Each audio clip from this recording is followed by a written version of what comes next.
Il est l'un des 12 candidats à l'élection présidentielle. Nicolas Dupont-Aignan était ce mardi en campagne en Lorraine. À Thaon-les-Vosges, le président de Debout la France a visité cette entreprise d'usinage industriel de précision.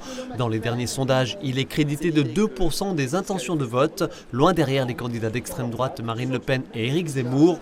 Mais les sondages, il n'y croit pas du tout. La preuve, la dernière fois, j'étais à 0,5 et on a fait 10 fois plus. Les Français ne doivent pas se laisser manipuler par les sondages. C'est à eux de décider.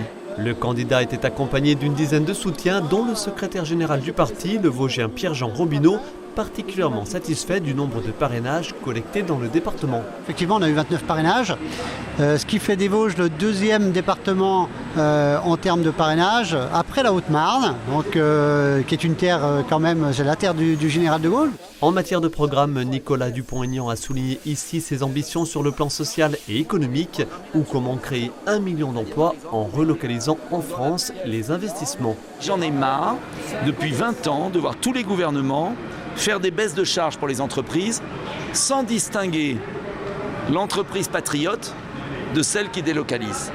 Donc les baisses de charges avec moi, elles seront réservées aux entreprises qui investissent en France. Celles qui n'investissent pas en France, elles paieront plein pot. Ceux qui investissent en France, diminuer de moitié l'impôt sur les sociétés. À l'Assemblée nationale, le député de l'Essonne est membre de la Commission des Affaires étrangères. La guerre en Ukraine est à la une de l'actualité. Il plaide pour sa neutralité. L'Autriche est neutre, parce qu'à l'époque, il y a eu un accord entre grandes puissances pour que l'Autriche soit neutre. Et la Suède est neutre, la Finlande est neutre. Et la neutralité, c'est pas un gros mot.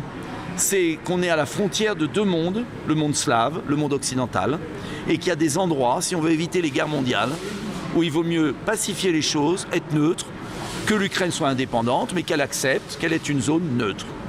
Et moi, je préfère une Ukraine neutre qu'une Ukraine divisée en deux, comme la Corée, moitié nord, moitié sud, moitié est, moitié ouest.